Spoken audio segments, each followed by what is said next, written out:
The fastest way to disappear from your own life is to become too available in everyone else's. At first, it does not feel like a problem. It feels like kindness. Someone is stressed, so you listen. Someone is confused, so you explain. Someone is falling apart, so you hold things together. You become the calm one, the reliable one, the person people call when life gets heavy. Because it feels useful, you do not question the cost. You tell yourself this is what good people do. Good people help. Good people understand. Good people do not ignore someone struggling. So you keep answering, keep adjusting, keep making space, even when your life asks for attention. But the cost is slow. It shows in delayed goals, in tired mornings. In plans you move because someone needs you. Your energy is spent before your day begins. Your mind fills with conversations, guilt, worries, and problems never yours. The trap is not that you care. The trap is that your care becomes unlimited. When your availability has no edge, people stop noticing the cost to you. Care becomes a place where your own life keeps getting pushed to the back. Because this did not begin with one call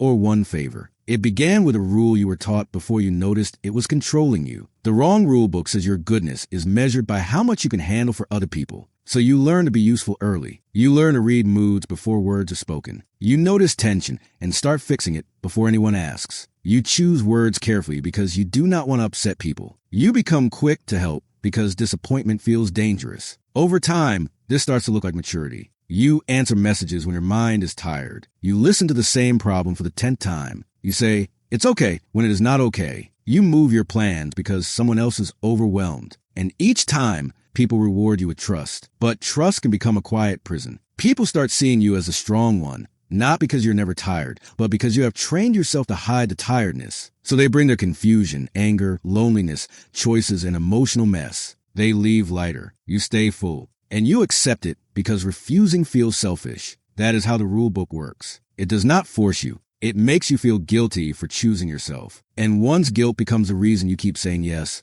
helping stops being clean. Everyone gets relief except you. Helping becomes dangerous when it stops being a choice and starts becoming your identity. By this point, the question inside you changes. You're no longer asking, do I have the energy for this? You're asking, what would they think if I did not show up? And that one question quietly takes control. Now, every request feels like a test. Every boundary feels like betrayal. Every delayed reply feels rude. You do not simply help people. You manage their reaction to you not helping. This is where the hidden system becomes clear. People bring you a problem, but you do not only carry the problem. You also carry the job of making sure they are not disappointed, angry, hurt, or uncomfortable. You become responsible for their situation and their feelings about it. That is too much weight for one person. And because the weight is emotional, nobody sees it. There is no visible backpack. Just a crowded mind, a tired body, and a life losing time things you did not create. Self-abandonment often disguises itself as emotional responsibility. The problem is not helping. The problem is when helping becomes a place where you leave your needs before anyone asks.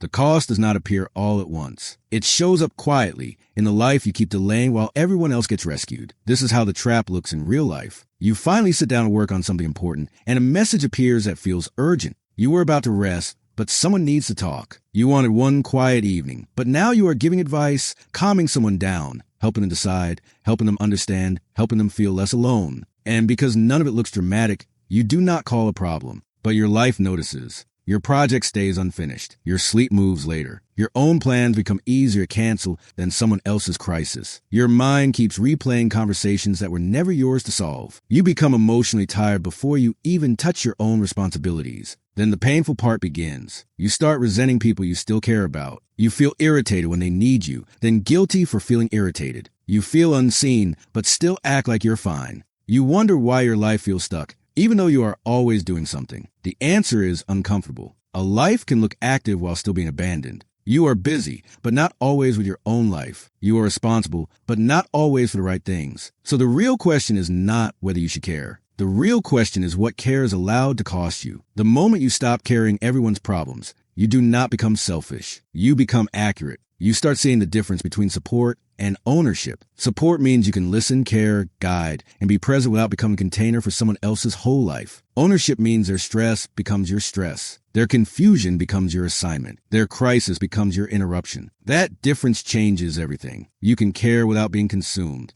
You can love people without becoming their rescue system. You can be kind without making your own life the payment for everyone else's comfort. This does not mean you stop helping. It means you stop proving your worth through emotional exhaustion. Because the trap was never that people had problems. Everyone has problems. The trap was that you were trained to treat every problem near you like a duty assigned to you. Once you see that rule clearly, guilt loses some of its power. The real freedom is not caring less. It is finally knowing where your responsibility ends. You were not stuck because you did not care enough. You were stuck because you kept carrying what was never yours to hold.